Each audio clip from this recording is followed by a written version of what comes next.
President Obama left Monday evening for his final overseas trip as president. He's visiting Greece, Germany, and Peru. And he's likely to face a number of questions from foreign leaders about his successor, Donald Trump. Before leaving, President Obama took reporters' questions for the first time since Trump won election last week.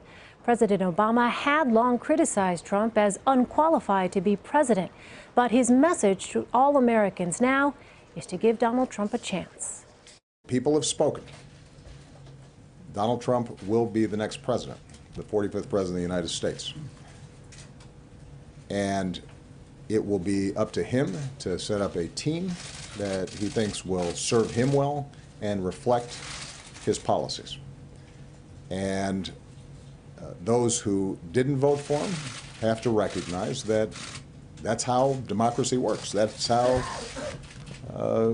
this system operates. When I won, there were a number of people who didn't like me and didn't like what I stood for.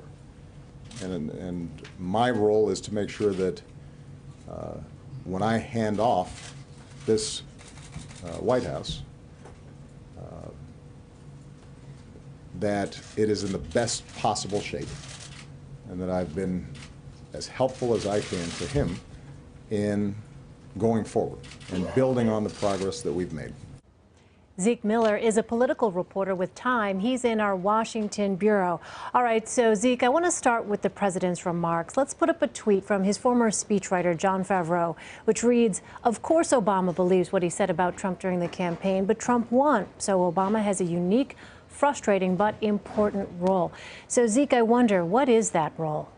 Yeah, that's exactly right. It's no secret that there's no love lost between Barack Obama and Donald Trump. But, you know, in the president, my boss, Michael Duffy and Nancy Gibbs, they both wrote this book a couple years ago called The President's Club. There's this sacred and solemn bond between the people who've been in that office where they try to avoid criticizing them publicly. They try to help them in any way they can, often, you know, against their own necessarily partisan interests at times.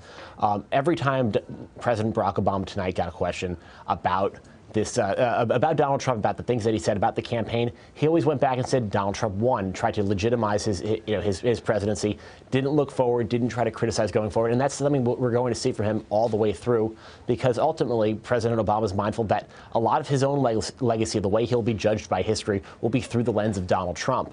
And through the lens, you know, in 20, 30 years, it'll always be Obama, Trump, in sort of the litany of presidents when kids are taught that in school. So he's going to have to, you know, do everything in his power to make it as easy as possible for Donald Trump to take over.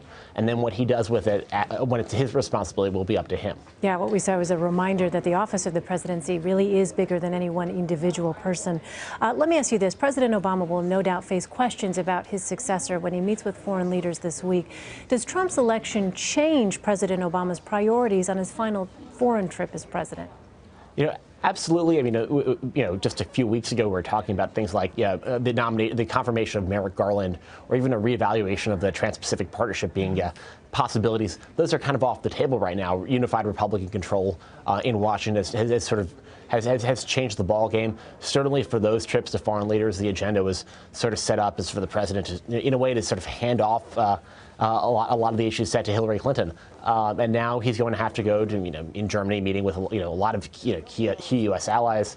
You know, it's not clear whether Donald Trump shares a lot of the president's priorities about, you know, they certainly view the world very differently. Mm-hmm. But when it comes to, you know, something like the president's refocused American foreign policy in South America, we've never heard Donald Trump talk about that. You know, when the president's in Peru, that will certainly be an agenda item. And in Europe, obviously, some of the same populist forces that brought Donald Trump to the White House are going on there. Some of them started there. And, you know, a lot of the parallels are something that a lot of European leaders are certainly very mindful of. Yeah, the president deflected a question about Donald Trump's hiring of Steve Bannon as chief strategist and senior counselor. Trump's inner circle now includes two sides of the Republican Party. Bannon and RNC Chairman Reince Priebus will be chief of staff. How compatible, Zeke, do you think those two sides of the GOP are? You know, they're united in winning, and so, you know, it's the extent in which there's a discrete fight against the opposing party.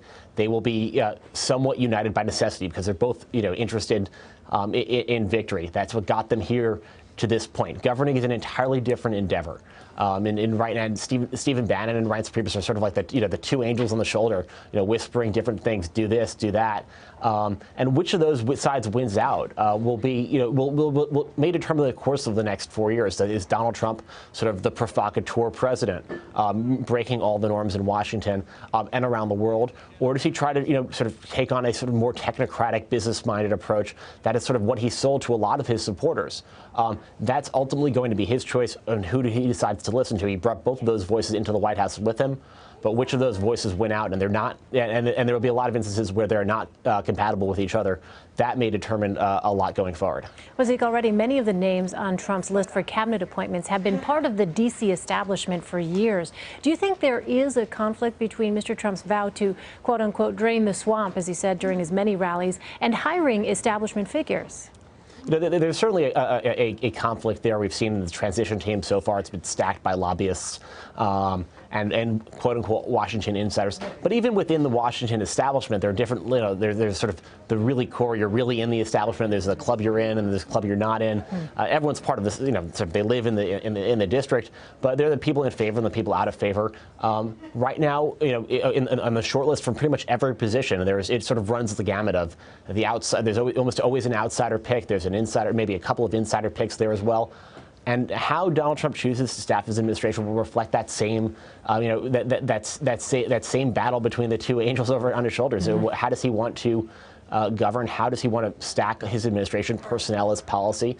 Does he want to really, truly shake things up, or does he want to find a way to bridge the gaps? His aides all through the campaign said he was far more pragmatic than he often let on.